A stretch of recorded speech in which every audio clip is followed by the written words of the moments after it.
Heyo, welcome everyone to Today in the Scene by Indie Arcade Wave. I'm Joe, your host, and here on In the Scene, we dive into what's happening in the arcade space, from new indie developers, arcade owners and operators, and just news in the space. We're here to answer the question, is the arcade dead? And spoiler on that one, the answer is definitely no.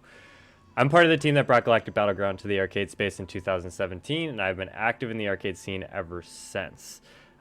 Before we dive into everything, I just want to shout out the new T-shirts. I'm gonna throw a picture up right now. It's got the Indie Arcade Wave stamp in the front, or Indie Arcade Wave stamp in the front, as well as a killer monster cabinet on the back that's devouring the arcade scene. So go check out the link in the description below, and you can grab one of those shirts for yourself. Now, I'm really excited for this week's episode. I've had a guest on in the past that was talking about this. We're going to dive into an arcade from North Carolina, Charlotte, actually, to be specific. We spoke with Amar a while back about crab volleyball, and he put me onto this arcade. I had heard about it from other members of the Killer Queen scene, so I was kind of already on my radar, but he made the connection with Zach, who is the owner of Super Abari Game Bar in Charlotte, and we're going to dive into his story right now. So, how you doing, Zach? Hey, how's it going? It's Doing pretty going well. going great. Yeah, yeah, Yeah, good, good. I'm excited to have you on here. I get to talk to another indie head here, with a couple really unique indie games actually in your arcade. You've got a one of one and a one of two, Yep, so that's pretty cool. Let's just have you introduce yourself to begin with. Who is Zach, and when did you fall in love with video games? Because it's pretty clear what's going on in the background that you love video games. yeah. So my name's Zach Pulliam. I'm the owner of Super Abari Game Bar here in Charlotte, North Carolina. I've loved video games. I can't put a specific date, but I have very fond memories of kind of when I think I first fell in love with video games. I was pretty young. I would guess around 4 or 5 years old, maybe. And we were living in my grandmother's basement while our house was being built. We had an old giant console TV down in the basement there, and I used to sneak out of bed and go play Super Mario Brothers 2. Uh, and that's when I think I've realized, oh man, I really love video games. That was the point where my parents and my brothers and everybody is like, man, Zach's addicted to this stuff. But yeah, very fond memory of doing that. I love it. It's always fun to draw back into your childhood and like find the handful of memories where you're like, these are the first games I Yep. played. This is the first time I saw video games. And obviously, it was a big transition point in your life. You're gonna move into a house and you Yep. started playing video games. So, what made you start the arcade? Like it seems like a pretty big endeavor for somebody to gather the games, start the arcade. What was it that made you go, I want to start an arcade? Sure. I mean, I was I would say casual collector of arcade stuff. Since about 2008, 2009. And it's something I always wanted to do. I always thought that the idea of the arcade bar was a way to bring arcades back to life and or bring them to adults who grew up with that experience of going to an arcade as a child. So around 2014 I kind of got fed up with just doing the bank circuits here in Charlotte, which is kind of the main thing you do if you're working IT or anything. Is you get a contract job at a bank. You work out your contract. You're probably not going to get full time, and then you go to the next bank. So around 2014, I was just like, you know what? I'm going to stop saying what if. What if I can, win the lottery and do this? I'm just going to really start looking into ways to make this happen. So yeah, around 2014 was when I was like, okay, I'm going to figure out how to get the money, what games to bring in, and started purchasing more and more for the bar itself. Yeah, I mean, you obviously did it the right way. I mean, you started at a prime time. Games were Yep. cheap and very, very easy to find. People had them in their basement. They were just throwing them. They were like, "Here, come Yeah. pick it up." So you got ideal time, obviously. Now, how did that transition into actually starting Super Abari Game Bar, which I know was first a bar game bar, and Yeah. you relocated? So, kind of walk us through that whole process of like you now have the games, you get your first Yep. location, then you got to transition, and now we're here. Yeah. So I mean, realistically, it took maybe another 2 years to even open up the original Abari, which was 2016, like March 1st ish, somewhere around there. So to actually open up, I got a small business loan to pay for, construction and stuff of that nature. We were doing pretty well for about 4 years there, and of course, COVID hits in 2020. Um, we were kind of unfortunate that our lease was a 5-year lease, which I signed probably 2015 sometime. And so originally I was going to resign, but the owner of the building sold the land to a developer instead of continuing that lease. So I had to then kind of decide, do I want to do this anymore? Do I want to go through this whole process again? Because it's not fun, it's not easy. You have to deal with red tape, you have to deal with, am I making a good investment? So I finally went through the whole process of looking for a new building. Can I afford rent anymore in Charlotte? Because prices right now are incredibly ridiculous. So I lucked out and I found the building that Super Abari is in now, um, through a friend. They were like, "Hey, you should really check this out." Price point was there. I was basically going to be paying the same amount for rent that I was at the old building. Um, though it was a significant amount more for me to upfit the building.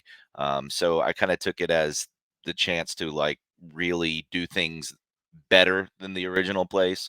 Whether it's staff facing or customer facing, just little things like better bathrooms, just a little bit nicer. Um, Everything really, floor layout, patio, et cetera, et cetera. So, I've really started working on that. What 20 late 2020, and then we started construction in 2021, and then we opened in May of 2022. So it was another about 2-year process to get it completely open again. But I'm much happier in the new building. It allowed us to have not only more games on the floor, but I just think overall a better feel, um, uh, for not only, like I said, customers, but also our staff too. Yeah, I always love to see arcades move locations. Like I'm thinking of one primarily that's near me that I visited, IO Bar. They moved from one location which felt a little cramped to a larger one. They can Yeah, bring in more games, but you also have more space for people to just move around, walk around. It doesn't feel yeah. like you're elbow to elbow with every game. You have that room to breathe, which opens it up for more games. You get to have more Mhm. stuff, and you make a more interesting experience for people to visit. Let's talk about what makes Super Abari unique. Like, what makes your arcade stand out compared to other arcades in your area? Sure. I mean, I think a lot of it is just my attention to, maybe the indie scene, like what you were, your bread and butter is. But like, I am a gamer and I care, and I've cared for a very long time about video games. I'm still a gamer to this day. And I'll probably be a gamer until I die. So I think that gives me a little bit more of an advantage, say, than especially these companies who are just kind of, I don't know, cashing in on what I would say is the boom or resurgence of arcades. So I really use my knowledge and my experience and my passion to bring that a better experience to the bar. Whether it's something like the giant Game Boy that we created, which was fabricated by a company here called 8 Lincoln 30. I did the internal guts of the thing. They did the shell, and working with all these, I would say, local artists and other enthusiasts of whatever their craft might be, uh, makes us a little bit different than some of the other places, not only in Charlotte or North Carolina, but I just think in the U.S. in general. I'm always looking to find what's new, what's next, and give people a unique experience that you can only come to an arcade and play. You I think we're in a point now where there are a lot of things, like especially the beat 'em ups like Turtles and Simpsons and whatnot, are pretty widely available. And yeah, there's still this nostalgic feel to play them in an arcade, and you have that social experience of a four-player game, maybe having some drinks. But I'm trying to look at like what is something that you can't mimic in your house, right? Like you can go the big raw thrills games like Dave and Buster's and other stuff like that, but I don't think that's always the best scenarios. Like, yeah, they're big and you really can't recreate them at your house, but I think there's better examples. Like we have Arm Champs 2, which is, an arm wrestling game. It's like that's a unique experience. You're never going to see that at a house. It's cool, but it also isn't huge and gaudy and 50K to buy, So I think that's kind of my process with buying games in general is like, is it fun? Is it unique? And do I think people will like it? So Yeah, I mean, I think that all sounds like a really good thing. The Game Boy sounds really cool. I hadn't even seen that. I wasn't yeah. aware that you guys did that, so that's sweet. I don't know if it's still when we made it. Now it was the world's largest playable Game Boy. So at the time, and we're like 8 Lincoln 30 was really like they painstakingly went and you know matched colors for paint, matched font for the vinyl decals. Like we really tried to be as authentic, even from a Right. scale perspective. Like this just looks like a giant Game Boy that got blown up. So Well, I'm definitely gonna have to look into that. But you mentioned the indies, which I think brings up yeah, a really good point. A lot of arcade owners are this is starting to get on their radar. They're starting to see that these indies are coming out, and there's got to be like 15 or 20 different games that are yeah, now in production as indies.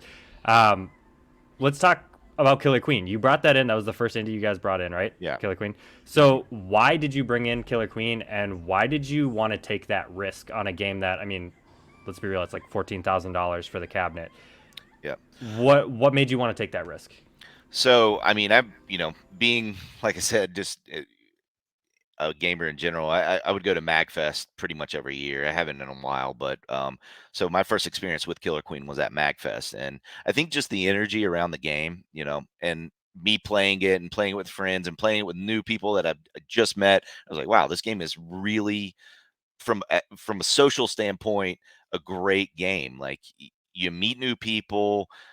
Not only is it a fun game, but it's simple to understand, hard to master, and I think that's what makes especially an arcade game now fun, right? Like you want to put in the time to put in the master, but then again, if you just walk up and play and somebody gives you a simple explanation of how to play, you're going to have fun.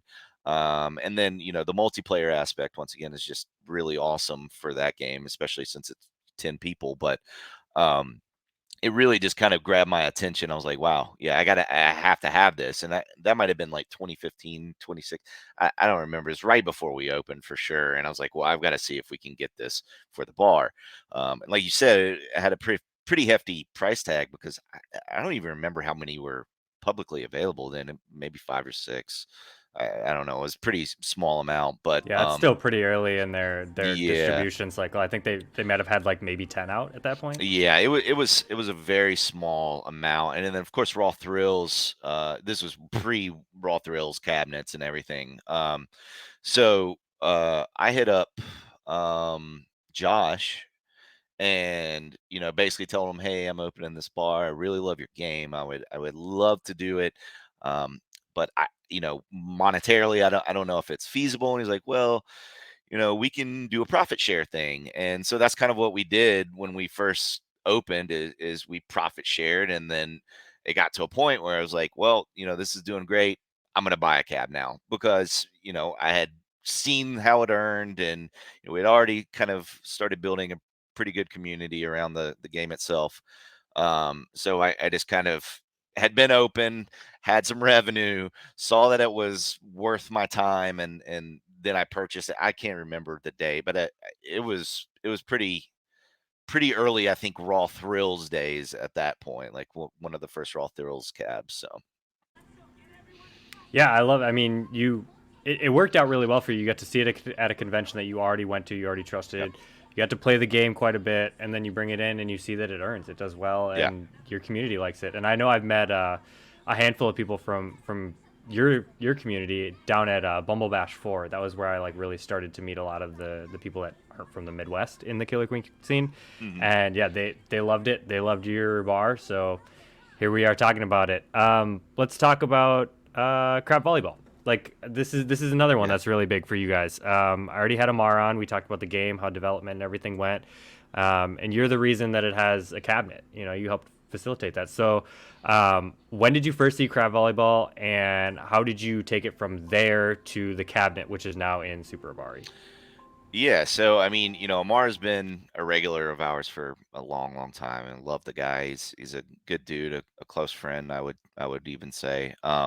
So I don't remember the exact year. Like I said, maybe 4 years ago, maybe yeah, probably like 2019, 2020, when he first started kind of showing the game. I know he would show me kind of these prototypes of what he wanted to use, and uh, I don't think there was a clearly formed idea of what the game was, but he was like, "I want to make an arcade game," and so he would be like, "Hey, what do you think of this?" And I would always just tell him, make it multiplayer and make it simple. Like that's all that's going to be key to your success in this game. Which It's obviously, fantastic advice. yeah, crab Fantastic advice. volleyball is key. Well, once again, it's easy to pick up and play, hard to master, and that's what I feel like makes a good game, especially in an arcade setting. Um, so you know, maybe one invitational around then, he kind of brought the first rough crab volleyball, or it might have been a bumble bash. I don't know. I can't really exactly remember, but over time, I think he just kind of gradually would put it up, pick it up, put it down. Of course, COVID happened, and then I think during that time he really started being like, okay, well, let's flesh this out. And then, it was getting very positive feedback from Magfest, from people at Bumble Bash and whatnot, and from our local scene. Uh, so I don't remember when I kind of approached him, but I was like, if you ever want to put it on the floor, like I'll give you a cabinet. I'll do whatever it takes. Obviously I can't write the code or anything, but if you can make it coin op and give me something to put into a machine, I'll do whatever I can. So I would say around, I don't know, probably right around the time we were open, we started back in May of 2022. We started talking about it again, and then probably around, I don't know, September something of 2022 is when we started kind of actually working on the cabinet. And so had a Blitz 99 cabinet, and I was like, "Do you like the layout? Because it needs to be 4 player and everything." And we kind of decided, yeah, this is a good cab to use for this. And then just went through the process of kind of just not refurbishing, but just making it look a little bit more cosmetically different than a Blitz cab. So, put on some red Formica on the sides and just kind of cleaned it up as best as I could. It wasn't like a fresh new build or anything. But I think it turned out pretty well. Amar got me the graphics for the marquees. I found somebody to print the marquees.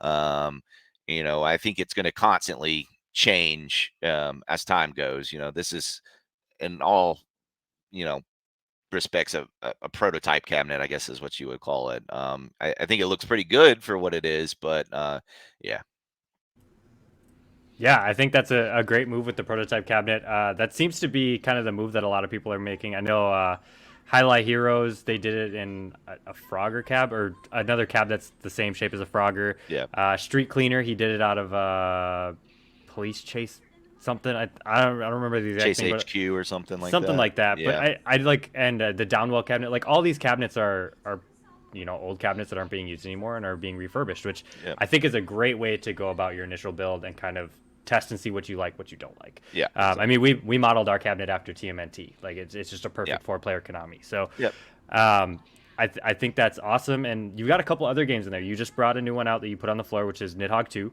yep. I've had Dan on here. Awesome game. Just got to play it for the Very first good. time in Miami. Fucking love it. It Yeah, feels great on a cabinet. it's fantastic. And then you have Foiled, which is that's a really really unique one. So tell us a little bit more about Foiled, and then what you like about Nidhogg 2. Sure. So foiled. This was another. Just Killer Queen Invitationals, I think, just bring out these kind of unique games and experiences sometimes. And one of them happened to be foiled, which uh, forgive me, I Charles, yes, from New York. He uh, he basically said, "Hey, man, do you want to do you want to test this in the arcade?" And I was like, "Absolutely!" I had seen it played, and it was awesome, and people loved it, and I art style's great. There's just so many good things about Foiled, and I think um, can't remember what year it was. Maybe 2018 is when we first put it on the floor, and at that time, I believe it was the only cab. And then Wonderville got the other one probably right around 2020, 2019, whenever. Um, and so, yeah, that was just kind it just kind of happened, and we were like, well, let's just split profit, and so yeah, that's kind of how that came to be. I think the cab was originally created for like Magfest or something, and yeah. Oh, sorry. The other question, yeah, for Nidhogg, I really loved the original game, and I always thought it was such a really cool concept. And back really early, maybe 2016 of the original Abari, I had like just a little free play setup of a bunch of indie games on a cabinet that were just played through Steam basically, and that was one of the first games that we did on the cabinet because I thought, hey, this is going to be an awesome awesome arcade game, and turns out it is. But like, I just think it's like Foiled. A fencing game, I guess, is what you're saying. Not exactly a fighter, but more of a strategy game, I guess you would. Yeah, kind of. Uh, so when uh, is it DMS Arcade? DSM, Dan DSM, from DSM, yeah. yeah, DSM. Um, when they like started to release the pictures of the Nidhogg 2 cabinet, I was like, "Oh yeah, I'm in." Like, and I think it was a good price point, like 4,000 or something like that. Which is always in indie games, it's hard because it's like the price point needs to be there. It can't be too expensive, but it also, I know that these people want to make money. So, I've got to see the benefit of having it on the floor. Like, will it earn? Will people engage with this? And I think Nidhogg was one of those where not only had I personally liked the game, I just think that if you saw it in an arcade and you picked it up and you're gonna put it in a quarter and you and a friend play, you're gonna be like, oh, I love this game. And that's honestly, even only being on the floor for about a week now, it's people love it. So Yeah, I mean, I think that was a slam dunk. yeah, Honestly, with Dan making that game, the game translates perfectly to the arcade space. It's such a good 1v1. I mean, you're right. It's more of a fencer like strategy than a fighter, but I guess you can yeah, kind of put it in the fighter category. yeah, It just it feels so good the way that it plays. I'm super excited, and the cabinet's beautiful. I yeah. mean, It looks great. you can't see that cabinet and not want to play it. At Yeah. least try it. So I think that's really cool. And getting the first foiled is awesome. I haven't been able to play it yet because it's only in New York and Charlotte. I haven't been to either place. So eventually I will make it to play the game, I'm sure. Yeah. Um, what else have you been doing with the Bari? Like what has been some unique games that you brought out or anything new that's been happening? Yeah, so I mean, we've been trying a lot with rhythm and other Japanese, I would say, exclusive arcade stuff. I've been And seeing a lot of Jew beats lately. yeah, so we've got U-Beat, we've got Sound Voltex Exceed Gear, we've got Tycho 14. I've got a Chunithum in storage, which I'll bring out, and I've got a Waka that's coming in. We just put out Initial D Stage 8. We've got Silent Scope Bone Eater, which was a Japanese only Silent Scope game. Um, yeah, so really trying to do some fun stuff, and I have to say that Ground Zero, which is who I get all these games through in South Carolina, is awesome. Matt is incredible, and he's really fun to be like. I'll kind of be like, hey, I'm looking for this, and he'll find it, or he'll come to me and be like, check out this game. I think you'll like it. I think it will do well.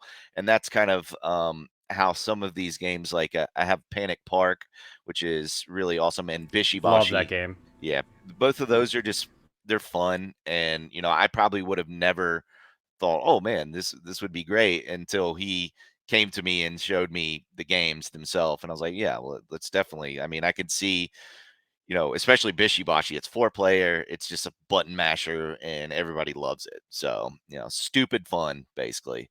Um, and I've got another project I'm trying to work on. I've honestly put it on the back burner recently, but there is a game called Slow Mole. I don't know if you've ever seen it. The dude who, man, I can't. What is his name? I'm blanking, but it's a very hard, like, 8-bit game where you're a mole and you're slow and you can't jump, but you have to use all the environment around you to clear the level, and you will die multiple times. So the whole idea is basically it's a speed run, right? Like, you the game itself, you have unlimited lives and you're just going through. Now, we're trying to do a coin op version, so we'll have to have like a life pool, but it's like 50 lives for a quarter. So that's how yeah, hard the game is. So I'm going to probably start working a little bit more on that in the next couple of months. Um, and then, for now, just game wise, just really trying to look at unique titles that maybe I haven't seen before, like the Arm Champs was. I know I brought that up, but anything that kind of catches my eye. And I go to auction not semi regularly, so every once in a while I'll be there and see a game that just jumps out at me, and I'm like, I'm gonna I gotta get it, and sometimes it's a home run, sometimes it isn't, but Yeah, I love it. You're bringing in new stuff, unique stuff. I love the Japanese stuff. I really like that it's making a huge resurgence. Like here in the U.S., like every arcade I go to, they got one or two here and there, and it's yeah, it's cool to see stuff that, or like the old stuff where it never came to the U.S. So this yeah. is a game that most people have never seen, even though it's from the '90s. So it's really cool that you're bringing that stuff out, putting it on the floor, and everything like that. So I appreciate you coming on here. Let's wrap Thank you. everything up with shout outs to people in your community as well as social media so people can check out Super Abari Game Bar. Awesome. Yeah, I mean, I obviously want to shout out to Amar, Rika, for I don't know, one telling you about me and Super Abari, but two, just being a great dude and really awesome to work with. And of course, I mentioned them earlier, but Jeremy and Jason of 8 Lincoln 30, they are probably the best fabricators. I know I'm biased, but they're really passionate about what they do, and I can come to them with an idea, and they just they run with it. Sometimes it's stupid, sometimes it's great, like a giant Game Boy, but no matter how big or small, they're really awesome about doing it. Of course, my entire staff, I really love them, and we have not only great bar staff but great techs. Yeshua, he's new and he's been really killing it, and then Matt, who has been with me since 2016, since the original bar.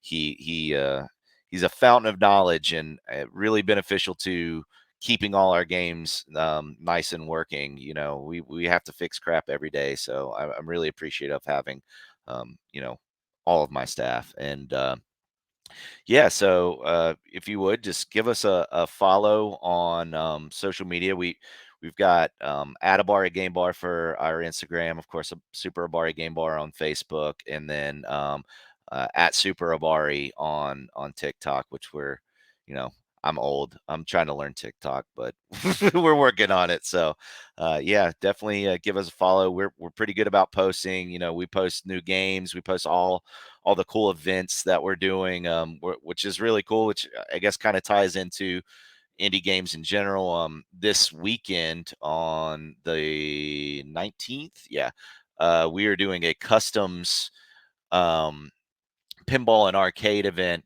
where we'll do a crab volleyball tournament. We've got um, couple of three unique custom pinball games. One is Zelda pinball by my buddy Wilder. One is a Spaceballs pinball by my buddy John, and then Rebby or Rebecca Hardy, however you want to call it, from WWE. She has a Matt Hardy pinball that she made for Matt, and she's bringing that. So we'll have a lot of really cool, unique games, one of a kind games. So hopefully that is a big hit, so we can do more like that in the future. Awesome, love it. Well, you definitely got to go check out Zach's Arcade. I'll put the links down in the description so you guys can check that out. They've got some cool indies. If you're in Charlotte, definitely go and visit. I don't know why you wouldn't if you like Yeah, arcade that's right. games. Why wouldn't you stop there? But I want to say thank you, Zach, for coming on here. I really appreciate your Thank you. time. I appreciate you telling us the story of how everything happened, and maybe you inspire somebody else to open an arcade bar in the future. Awesome. For anybody that's still watching, don't forget to like, share, and subscribe. It helps us a ton. We'll keep growing and we can all ride the wave together. But until next time, peace.